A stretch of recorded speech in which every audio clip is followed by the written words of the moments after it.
And welcome to episode number 6, where we're continuing the conversation that we started in episode 5, talking about nutrition, health journeys, autoimmune diseases, taking care of ourselves, the next step. Just basically talking about our journeys and the people that helped us become healthier in our lives and take it to the next level. Find out what's happening inside of your practices today, like the people that you're dealing with. Like, what are some of the things that you are encountering, or like some consistencies that you patterns that you're starting to see with people? Like, is there anybody that's got something that they want to share about that, or something that maybe that you haven't seen before that's sort of emerging with all of the chaos that's going on the planet? Like, how is that affecting people's bodies that you're starting to notice? That's a really good question. Well, we have had, just like what Marilyn went through with her kidneys, we've seen a lot of kidney types of issues come up, especially in people who are sensitive, Yes. Energetically. So I work with a lot of, I have a family practice, so I see a lot of women and children. So a lot of the moms that I work with will come in for a self-care day, so we do an adjustment and they get some acupuncture, but a lot of, it's a kind of a common thing that people are just picking up on, like the stress all around them. So I've had a lot more people coming in for more frequent self-care, I guess you could say. And so we've also been doing a lot of work where when we're working with people who are more active in their self-care, just showing up to get adjusted and do acupuncture, they're finding they're getting a lot more intuitive hits and feeling more connected just through doing those things to take care of their bodies. So that's been something interesting that's newer that the last couple months it has really been picking up, especially in the women that I see. So I thought that was it's kind of a neat thing to be able to take part in that. And I think people are waking up, even though it's a really painful time in our world. Mm-hmm. People are waking up, and so people are more actively, in my practice, seeking out ways to have that one thing that they can do to start opening the door to a better life for themselves. And so it's a really empowering time, I think, too, even though it's a painful one. So we're seeing a lot of people trying things they haven't tried before, so that's fun to be a part of that. That's really huge, but people are feeling the chaos around them. Yes. Sometimes it's from their own life, but Mm-hmm. it's also not necessarily their own. Right. Mm-hmm. But it's being reflected in their body too, and they're taking it on. So I think it's really huge, because Michael and I are talking about self-care in a different episode, and that seems to be one of the biggest things that can make a difference right now in everything going on around us, is taking the initiative to care for yourself first. Yeah. Yes, I and it was funny because we were talking about this earlier, and I think you had alluded to it in one of your earlier podcasts about just waking up in the morning, and what a lot of people do is they'll look at that phone, scroll aimlessly through Facebook, or do all these things, and just that type of environment that we're in now, and think about and we're adults. I mean, children being exposed to this. Yes. And like myself, I'm going to be 60 years old next year, so I know the difference before cell phones and before technology and now, so there is a big difference, and there's so much that doesn't know that. Yes. And the impact that it's having on our health. There's definitely a balancing act, and I think a lot of times people just get out of balance with that. Yeah. And it definitely affects. As far as like how many ladies, female, come into your practice that are on antidepressants, as an example. Right. I mean, it's astronomical. It's crazy. Right. So those are some of the trends I see, and really just trying to work with that and how it affects the health, our overall health. Yes. So when you explain to them that the body really does know how to take care of itself, is that like an eye-opener? Is that an awakening moment for them? It's usually not the first time. It takes a while. Oh yeah, it takes it. And once in a while you get an aha moment with somebody, but boy, that's I've had a few over the last 25 years, but I can count them on one hand. Okay. Where they're like, why didn't somebody tell me this before? It's like, so it's. It should be the norm, but it's not. Right. Yeah. And we have to teach it all over again. And it's really, you have to shift paradigms. So the paradigm that health comes from the outside in, and that we're seeking things outside of ourselves to fix us. And we're in the sick care system, the reactive system, like you said in the last episode. And the other paradigm being, so the first paradigm is more medically oriented, allopathic, and the second is more holistic, where we are whole as we are. Health comes from the inside out. Yes. And it's a really hard mental shift when you've really been programmed through cultural programming to be in the more allopathic model. So it takes a lot of work sometimes to shift into the holistic model. But when you do, it's like the heavens open up and you're like, okay, now I can really start to feel alive again. But it just takes, for each person, it's a little different what it takes to help you open up to the other paradigm. But I think it's happening more now than it has before, with the patients that I've been seeing, because people are desperate for a change. They're sick and tired of being sick and tired. So you hit this critical point in life where it's a choice point.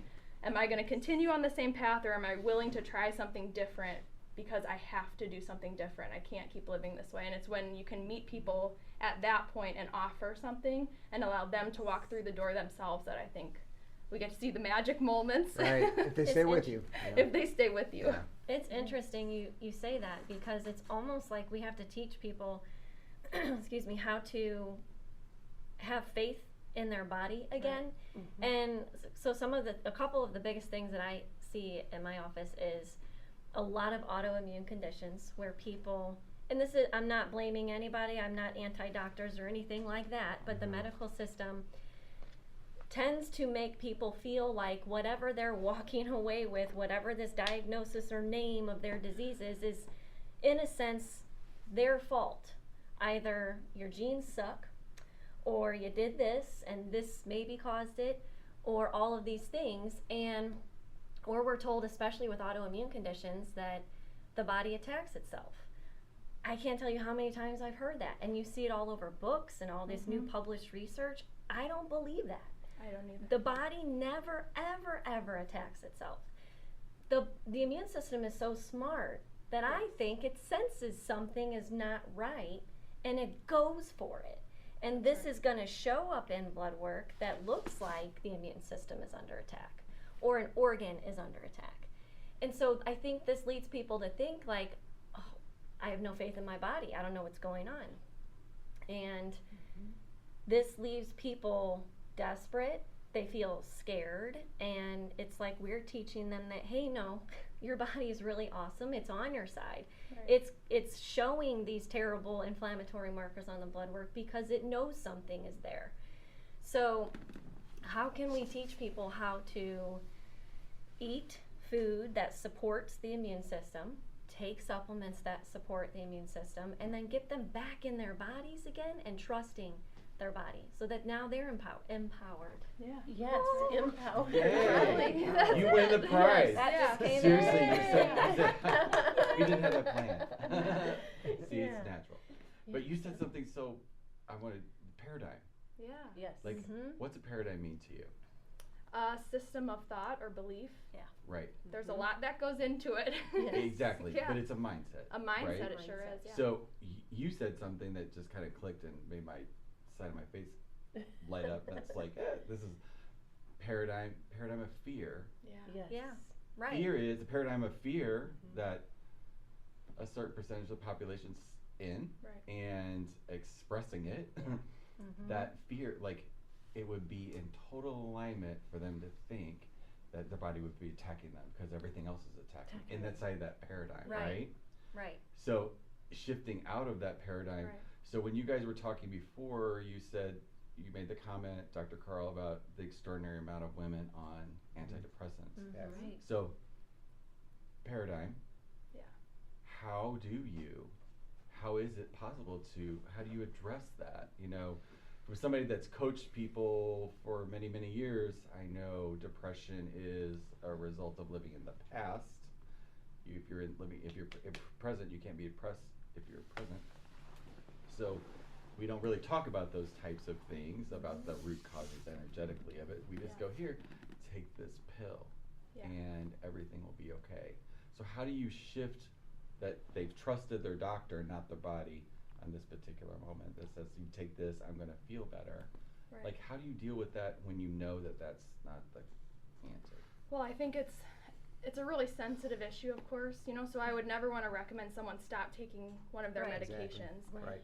Correct. But I think it's a real crime when we start to hate our own bodies and to feel like our bodies have failed us, Yes. because the Or what you're reality feeling, is, too, yeah, is wrong. yeah, and Right. the reality is that your body is what will save you. So you have to make friends with your body in order to become empowered to do something differently. And so depression is a sensitive topic for me because that's where my health breakdown started, I think. So I went on hormonal birth control shortly after I started my cycle. So I was like, 13, 14, 15, just to regulate my cycle. And we didn't know at the time, but there's a lot of information that has since come out about how that type of hormonal influence from birth control really affects other hormones and issues, and a side effect of a lot of birth control is depression. Mm-hmm. And so that's what I experienced as a young girl. Makes sense. And when I went on antidepressants, it didn't get better. But my depression didn't get better. But the problem wasn't that I was depressed, it's that I was on a medication that was whacking my hormones out. And so I got on this kind of circular loop of medications. And so I was on, like 6 to 10 medications, a different cocktail for all kinds of different things, because I had a side effect from one medication that then required a new medication, and then a side effect from that. And so from the time I was 15 to 25, I was really heavily medicated, and I was very heavily depressed. And I felt like I hated my body. I really, truly, I felt like it had failed me. I was going to be sick the rest of my life. That's what my doctors told me. I had chronic diseases. I was starting to have insulin resistance, all kinds of stuff. And I was very young. And I went to chiropractic school. By the grace of God, I ended up there. We talked about that a little bit today. And it was the first time that my eyes were opened up that there was actually something different that was possible for me. And I remember sitting in an acupuncture seminar in Kansas City with Dr. Richard Yenny, and I just raised my hand and I said, well, this is what I've been going through. Do you think acupuncture could help me? And he was a chiropractor also. And he said, well, why don't we just try? He didn't promise anything, but I had never had somebody in authority who I trusted who said, you know what, Mackenzie, there might be a different way. Why don't you at least try?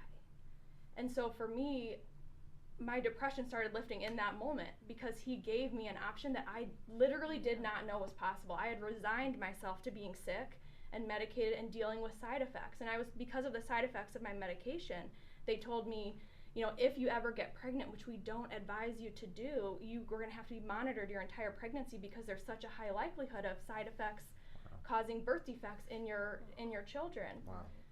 So for me to have somebody tell me, like, Mackenzie, there might be something different. And so that was in October. I was medication free by November.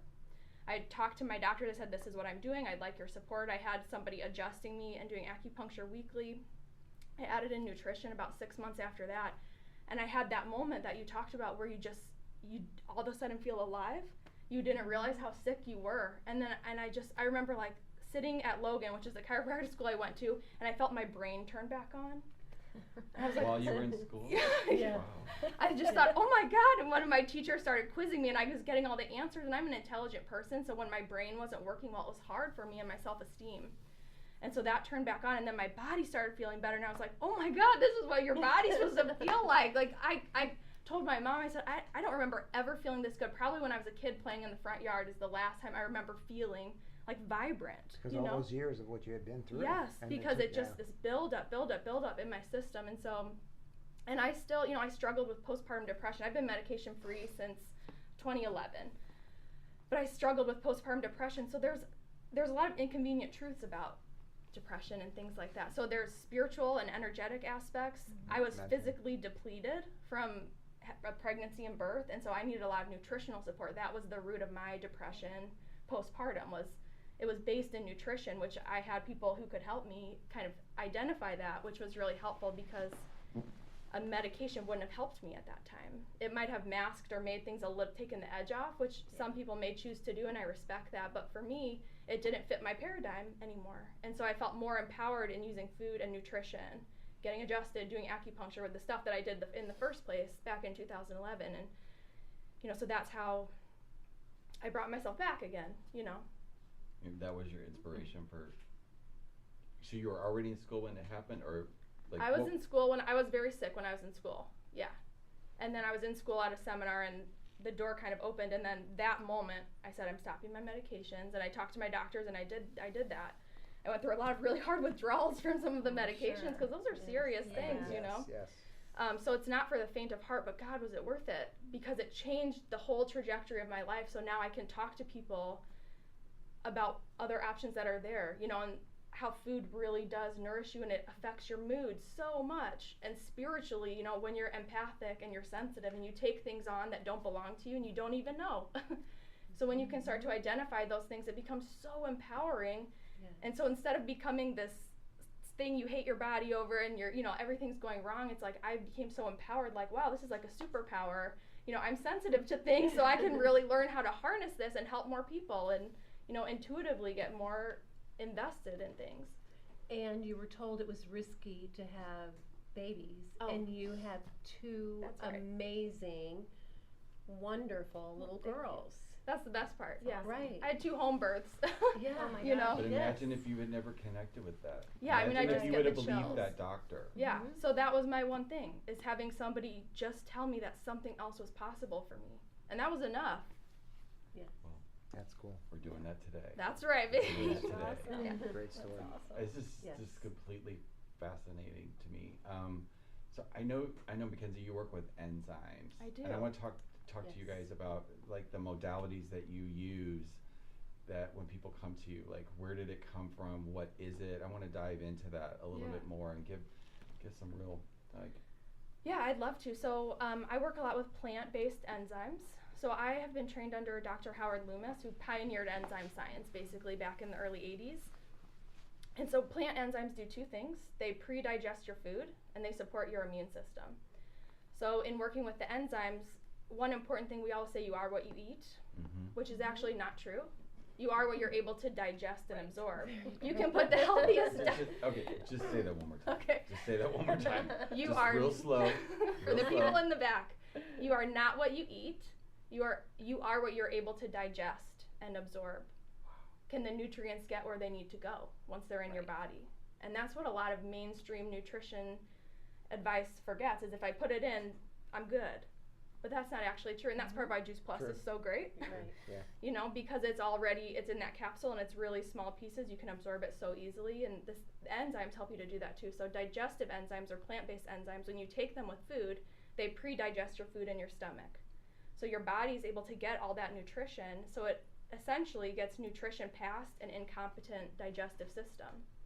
And we all know that our digestive systems, you know, collectively are pretty shot from the food supply, the stress that we're under. Microbiome. Right. You know, so we use digestive enzymes basically to fill that need in people, and our soil is super nutrition deficient.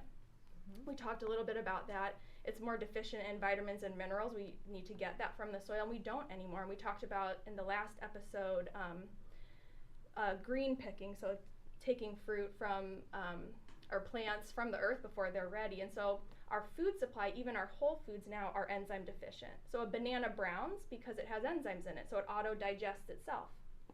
So our bodies rely on those enzymes in God made everything perfect. He helps us out. Yes. So we Yeah. eat that banana and it can help it release its enzymes when we chew to digest itself. That's why it goes brown. Isn't that beautiful? I did not know that. So food should rot because it has live living enzymes to digest itself. This is why I don't buy apples with bruises in them.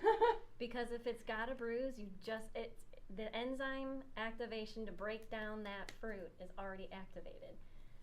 So that's why it ends up molding, dying. Yeah. And So. just to add to that, buy a McDonald's cheeseburger, eliminate all the condiments, and then see how long that'll last. We just went to one, and how old was that cheeseburger? 12 years. Huh. The woman had Wow. saved it for Oh my 12 gosh. years. No mold. Not a, you would be blown away. She keeps it in a little container. Yeah, it's wild. So anyway, I'm sorry. No, I just that- had to no, throw that that's in because perfect. that's what people Yeah. are putting into them, thinking Yeah. that's food. It's That's not not- alive. That is It's not food. They're That's lined right. up. Yes. There's- Oh yeah. my gosh, Yeah. are they lined up? That's a whole nother. That's a whole Yeah, nother that's a whole nother episode. episode. Yeah. We'll go Yeah. there later. Yeah. But like, so let's talk about this one thing, because this is what you worked with me on. That was like so part of the turn on of my stomach turning on, because when we met the first time, you said, let's talk about the parasites. So, yes, when you have low hydrochloric acid and bile salts, Just share, like, take it to the like when we first met. 'Cause this is really important. Oh 'Cause my this gosh, I should have brought this my was- file. I don't remember all these. Oh, I do. I'll never forget. Okay. So you started talking to me about the, you know, because I like, how can I have acid reflux? And you're like, you don't have enough acid. So that was like right, and that's huge. that's the misconception. Is I think when people go to the conventional doctors, and I don't blame them because their stomach's on fire and it hurts. Yeah. And bowel movements are not right, or there's too many, or they're non-existent and inconsistent too. And so they're told that you don't have enough acid. I'm sorry, they're told you have too much acid. Sorry. That's right. You have too much acid. Yes. And so they give them Prilosec or whatever the antacid is, which to me just turns off the whole digestive system, period. And what's really happening is they don't have enough hydrochloric acid or bile salts. Either they're diminished or they're all gone. And usually that's from a poor diet. So one way to build up the hydrochloric acid and bile salts is to eat the fresh fruits and vegetables. But sometimes if you're coming to me with Prilosec or some type of antacid, starting that immediately doesn't work just like that. I mean, this could be decades or many months of diminished digestive fluids. And so if you were to come off of that medication, which I cannot legally tell anyone to come off of their medication, you're not going to feel very good. So a lot of times is we would start with some enzymes to get going.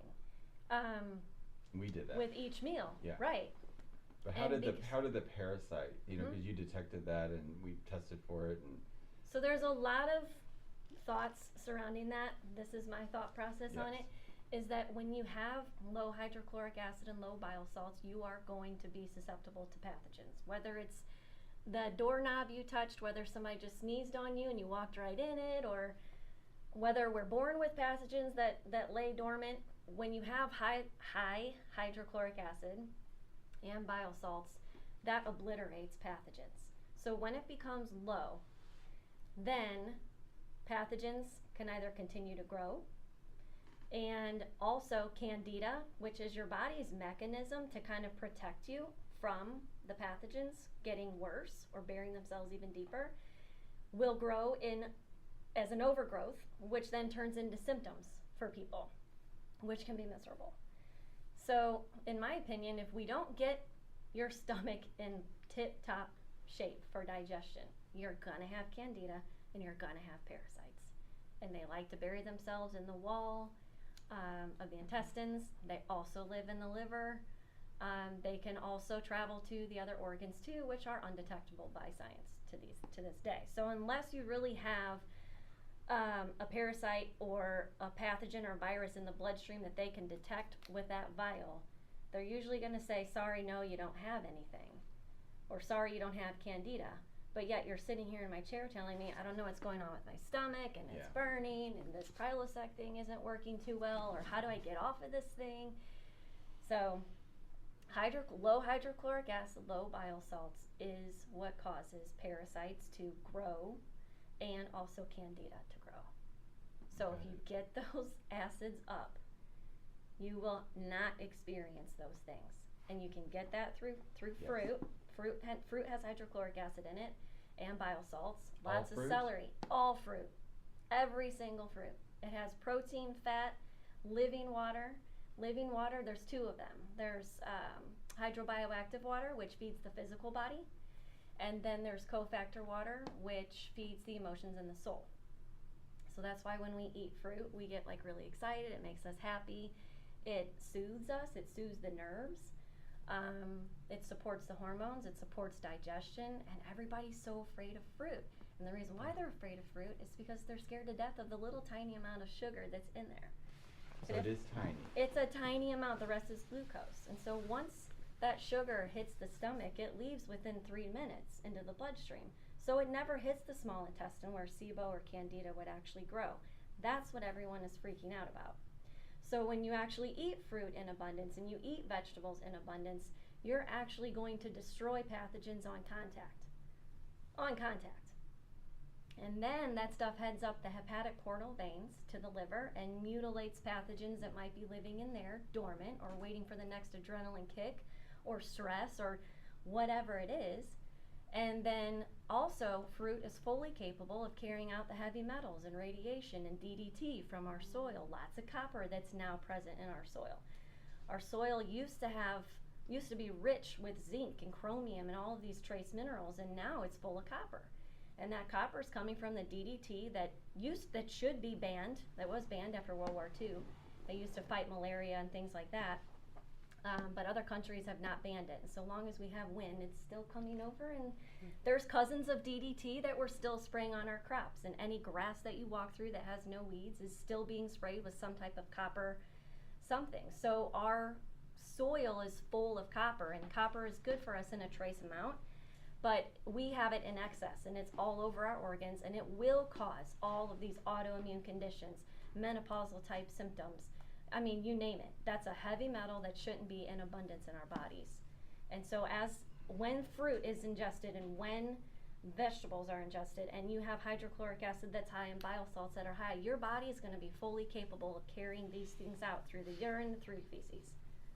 Wow. It's the lack of it that's causing problems. Amen. Well, there's so many fragmented pieces about, everybody's got a documentary about this or that, or, and watching them is kind of powerful because if they're put together well, they have supporting evidence that makes it look like Sure. that's the thing. Absolutely. So, and I did many diet things over I tried everything. I was vegan. You told me that I needed to eat some meat, and I was like, hell no, I'm not eating any meat. But once my body kicked in, I could hear it saying, yeah, today you're eating a cheeseburger. Like that's what it is. Right. And it felt so good, but it wasn't like, oh, I've got to have that every day. It was just like here and there, and I've had shrimp, and so I've started to experiment again. But where I ended up was about the sugar. So about losing weight, I did, it all came off. I'm thankful for that. But I still don't really know what the cause, whether my whole body just started working again. But I haven't had fruit in a really long time because of this one documentary that I watched that said fructose goes straight to turns into fat in your bloodstream, and when you're fat, fruit is anti-cancer, anti-disease, it's anti-inflammatory, antibacterial, antiviral, antimicrobial. Not to mention the phytonutrients you get, all the tens of thousands of phytonutrients. Tons. Anthocyanins, all those deep purples. Why are people not eating these things? Yes. Okay, so this is so exciting. So you're going to eat some fruit? I'm going to eat some fruit! I'm going to have a big bowl of fruit. Wow, Yes. oh my God. The more fruit you have in your diet, the better you're going to feel. I don't care if you have the worst diet in the world, you still need tons of fruit. The sugar is not the problem, it's the lack of not eating it. Absolutely. That fruit has the highest antioxidants. It trumps vegetables. Don't get me wrong, you still need your vegetables, all of them, but fruit should trump vegetables because of the high amounts of antioxidants. And antioxidants are the things that keep our bodies from rusting, from decaying, from oxidizing, which leads to cancer eventually. And Corinne, variety, correct? A variety, Yes. all of them. Yes. So that's another thing, is that a lot of my clients come to me and say, oh, you know what, I'm diabetic, I was told I shouldn't eat bananas, and I'm like, what? Oh my gosh, yes, you should be eating bananas. Well, I was told I could only eat the blackberries, and I'm like, you're doing yourself a great disservice of not eating all of the fruits. The reason why diabetes is here is because the liver is so sluggish, is so thick, the blood's so thick, that the pancreas is strained and insulin can't make it into the cells. And they're like, what? Wow. It's the fruit that chisels off that hardened inflammatory fat off of the liver and off of the intestines. It's fruit that brings in that HCl. And you have to remember, when fruit was designed by whoever created, our world, it was made with all of the cofactors in it that your body needs to process it. Yes. As long as you chew it. So, in a white sugar, say you have sugar cane, and then you strip it and you create white sugar, which is what people are so afraid of, and rightly so, because really it's a drug because it's been stripped of the cofactors that make it a whole food, like it's sugar. not in its synergistic. That's right. Yes. It doesn't have the other That's right. pieces that it needs to be digested and used by our body effectively. So, for example, like with white sugar, if it was in the sugarcane form, that's really rich in potassium too, sugarcane. And if you have regular sugar, like added sugar to something, white sugar, it depletes your body of potassium like you wouldn't believe, because Very that's quickly. what your body requires to process sugar. But if you eat a piece of fruit, while it is does have carbohydrates in it, all whole foods have carbohydrates in it, and naturally occurring sugars, it has everything else in it, like potassium and other minerals, that your body needs to process that fruit and in the exact quantities that it needs. And so that's the difference. You eat sugary foods, processed foods, versus fruit, which is perfectly designed to be metabolized very efficiently and to serve your body so well with the phytonutrients and the minerals and everything else. And if you think about it too, two things. One, has anyone ever overdosed on a banana? Right. Or, I mean, there's only so Right. many apples I can throw in my mouth before my body's like, okay, enough, lady. That's enough apples. And so that's the kind of food that we should be eating in abundance, so that we don't have to count calories. That's right. So that we don't, everybody's turning to the other processed sugars, which is where, you better count calories if you're going to eat Twinkies. Because that's unproductive food. Right. It's unproductive. It's nutrient deficient. Right. But if you eat whole foods, they're nutrient efficient. You never have to count calories again if you eat our diet rich in Ever plants. I again. think we just need to somehow we need to recategorize like a Twinkie. What is that? I don't know. Is it Fun. food? There's What no is such it? thing as junk food. There's junk and there's food. That's like a pseudo. Yeah. Right. I don't think God made the Twinkies, you think? Exactly right, exactly like we were talking earlier. It's like if God I made, never we're liked definitely it. talking about that. And that speaking situation. of that, Let's have that's chocolate on it. another thing, is that whoever is bigger than you, God, whatever that thing is bigger than you, knew that we were going to need a ton of fruit and made it sweet. I mean, if you, Mhm. that's what you're going to need. You're going to have to eat in abundance to heal. That's where the medicine is. Thank God it is sweet, because there's only so many celery sticks I can eat in a day. So think about that one. Yeah. That's huge. Wow. So that should give people the freedom to go back to fruit. And if you look at the produce aisle in every store, nobody's picking any fruit. My cart. So sorry if everything's So empty. like, what is like? How do you for your family like keep this balance? Like, what's a trip to the grocery store for planning a meal? Like, what's that look like? So this is for my family specifically, because I know our health specifically. But because of what I know environmentally and what I cannot change and what's in the soil, what used to be zinc is now full of copper, and everything that we're walking around in and exposing our skin to and all the other junk that we might possibly eat. For my family, it's really important that we eat a ton of fruits and vegetables. I'm not a vegan, and I'm not this giant big fat meat eater.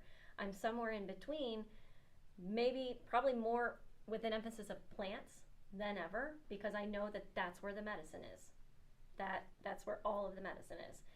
And so a typical grocery cart would be nothing but fruits and vegetables, some nuts and seeds.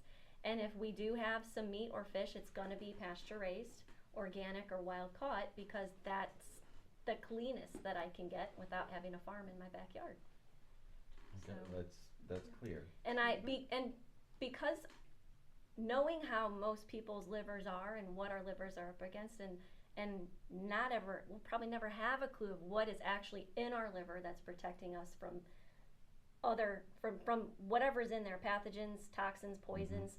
Your liver is so smart, it's keeping those things really far away in the deep core of the liver to keep those things from going to the other organs and in the bloodstream. And so because I know that, where was I going with all of that? I don't know. Anyway, because I know that's happening, I'm probably always going to have more of a plant-based, where before I didn't used to be that way. Okay. So And where do you shop at? Like, what's many places. It depends on what I want. If I want an aloe leaf, which is hard to find, I'm going to have to go to a global food market where they bring them in from other countries.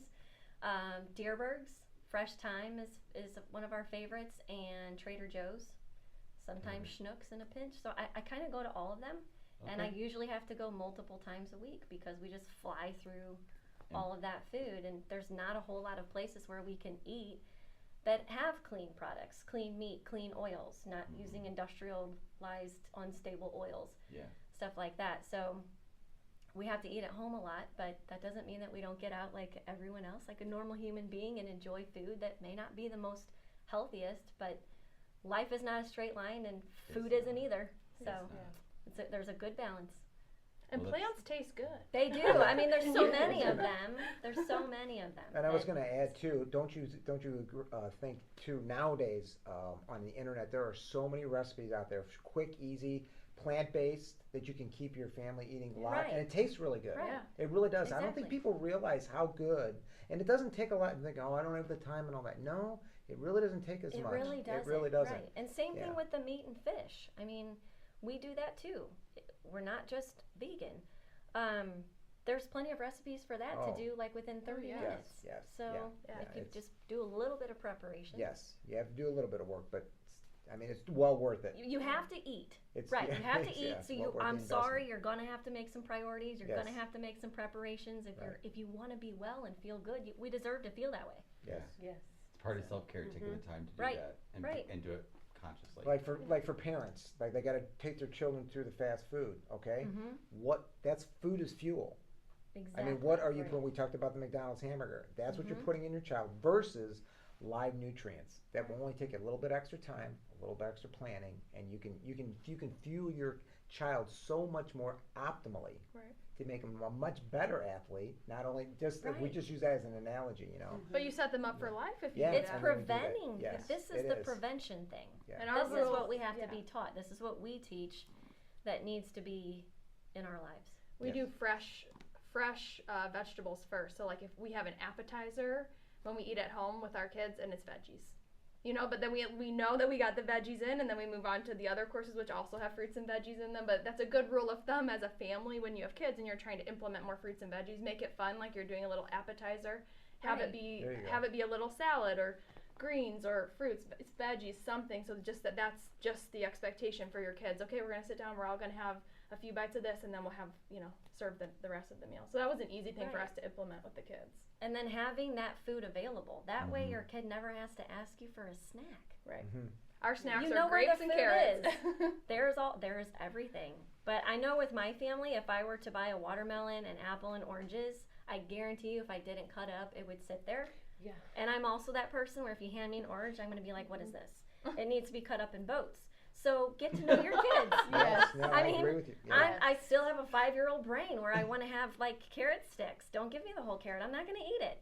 And if I ask my daughter if she wants an apple, she'll say no. But if I walk in there with the apple all cut up, it'll be gone in 2 seconds. So that's another way, is just always have that stuff available so they never have to ask for a snack. They just go and eat real food. And here's the beauty, because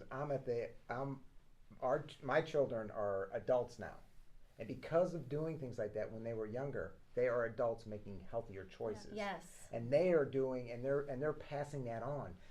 That's priceless.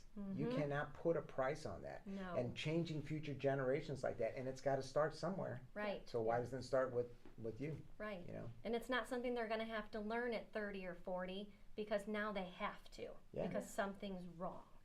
It just needs to be, this is the way it is, this is how we eat, this is what's available. Because it makes us feel good. Kids understand that. Right, Yes. they Oh do. my God. It They makes our want to bodies feel feel so good. good. they want to run fast at school. Eat your apples. Yes. I mean, That is an absolutely perfect way to complete this powerful Yes. part 1, part 2 on nutrition. Was like bringing it back to that moment of like really that motivates all that. Thank you for bringing that up. I mean, that's a really valid point about feeling good. And at the end of the day, I mean, that's really what we're all really seeking, is just Yes. something to make you, because one of my favorite teachers that I've ever is Esther Hicks, and she's like, that's really the reason that we do everything, is just that's what motivates human behavior, is do it something that makes us feel better. good. And Yes. there's like, if you want to, there's no place in the world that you want to feel health more than when you're sick. Right. Like when you're sick, Mm. that's your deepest desire is to Mm. feel well and feel Absolutely. better. They And- say the walls of hospitals have heard more prayers than the Yeah. walls of the church. Right. Wow. Wow. That's Yeah. powerful. Wow. Yeah. Thank you for that. Like, thank each of you for coming here. You've all provided Thanks for having us. extraordinary amount of information. I mean, I'm still in my head digesting it. Yes, so am I. You need some enzymes. And fruit, Yes. Enzymes and fruit. Well, Yes. It's done. Check tomorrow. I'm going to the grocery store to get the fruits and vegetables. They've not been in my house for a long time. But again, like from the bottom of my heart, I really appreciate this, and I know this is going to make a difference. And that's what the intention of this podcast is to make a difference and empower people to make better choices for their lives, and that they all feel better. So Yes. thank you Yeah. so Thank much you for for that. having us. Thank you. Yes. Thank you. Absolutely. Pleasure. Thank you. Awesome.